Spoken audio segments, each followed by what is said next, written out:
I was raised in a little town of Yazoo City, Mississippi. Now I know a lot of folks go around the country trying to impress people by claiming to be from Yazoo City, but I really am now.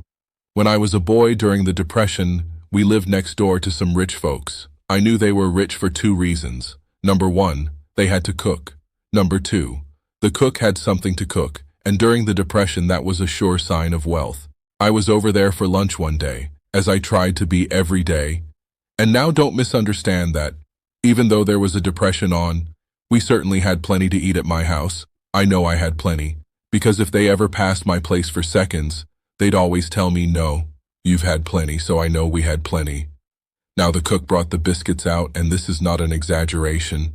Those biscuits were not as thick as my wrist was, and I looked at it for a moment.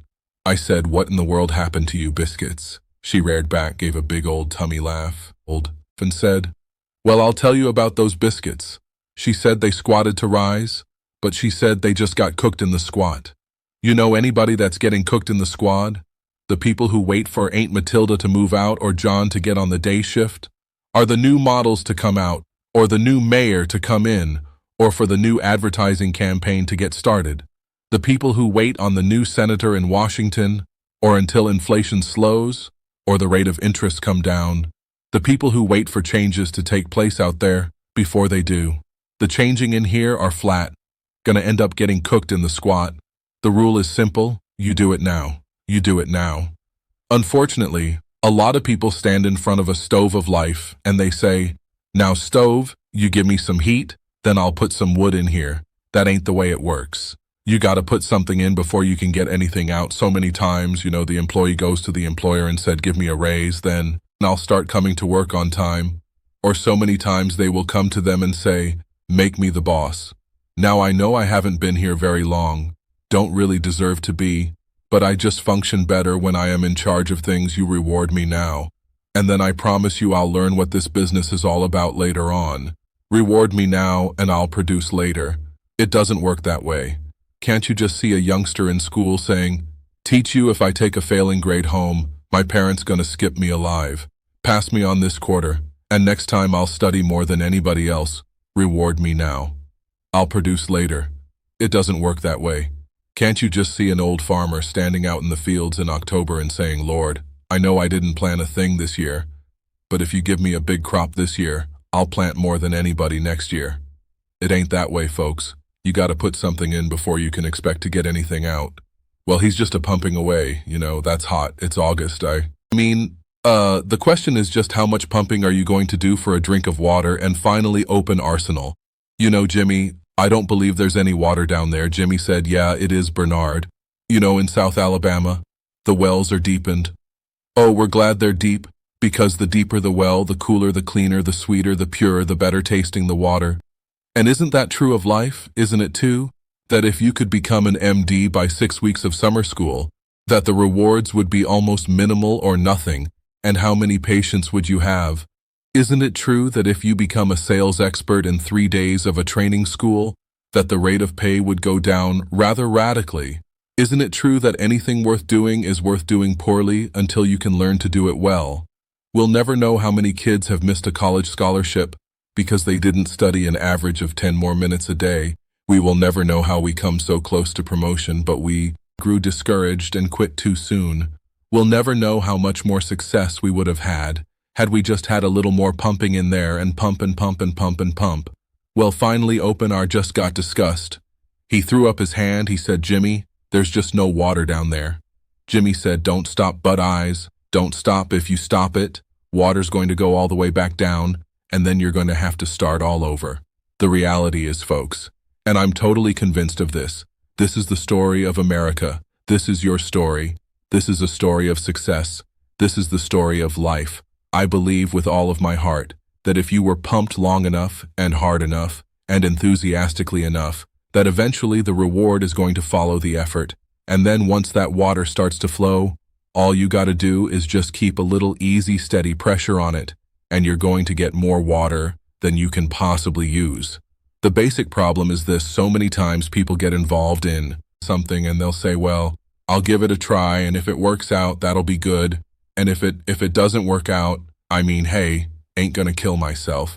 You know what I mean, by the way? Well, I gotta tell you something, folks.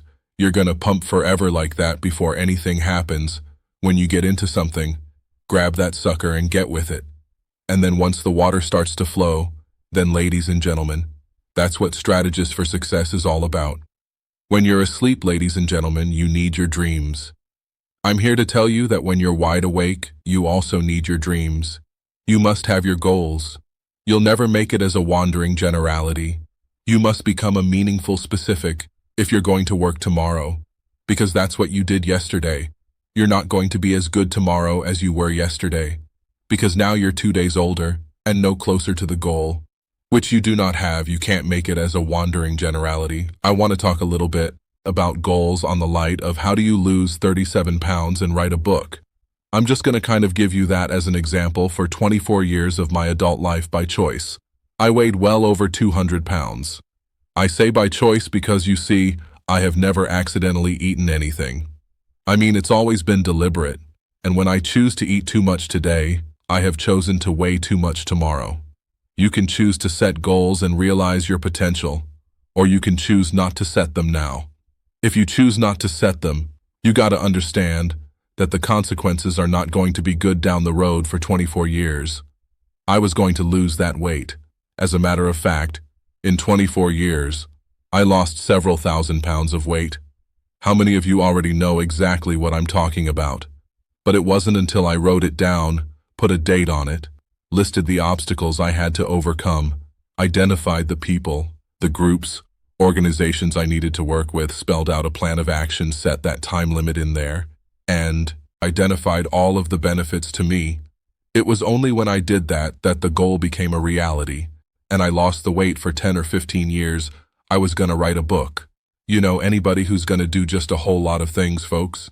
I was gonna write a book, but it wasn't until I got busy writing the book and writing the plans first before the book ever materialized. Now, if it sounds like I'm trying to sell you on heaven goals, how many of you are getting close already? How many of you becoming convinced? Right quick, like that you need to have those goals. There's no question about it. The immortal J.C. Penney, many years ago said, "Give me a stock clerk with a goal, and I'll give you a man who will make history, but give me a man without a goal, and I'll give you a stock clerk." A commitment plays heavily in everything. If you've made a commitment when you hit the rough spots, not if when you hit the rough spots, your immediate thought is, how can I solve the problem? If you've not made the commitment when you hit the rough spot, whether it's in marriage or education or career or whatever, your first thought is, man, how can I get out of this deal? And so that commitment plays a huge role, and it's, some people are about as committed as a kamikaze pilot on his 39th mission. I mean, they don't really take it that seriously. Music. I listened to the people who were successful in selling that product. I would learn new things from different ones, new approaches, and you must be a constant student. A lot of people are afraid to try anything new because they are afraid that they will be embarrassed until they get good at it. Well, one of my favorite sayings is, the most important thing you can do is to understand that anything worth doing is worth doing poorly until you can learn to do it well. My first few sales calls were pathetic, but I knew it was worth doing, so I kept after it. My first few speeches were a disaster, but I believed that I could develop into that. So I kept at it until I could do it effectively, and all skills are exactly the same way. No running back that sets the records ever was set a record the first time he picked up a football, and you go right down the line with that. So if it's worth doing and you believe in it, go ahead and fail. And the more times you fail, the closer you get into success, because you should be learning on every simple thing that you. Music, do you?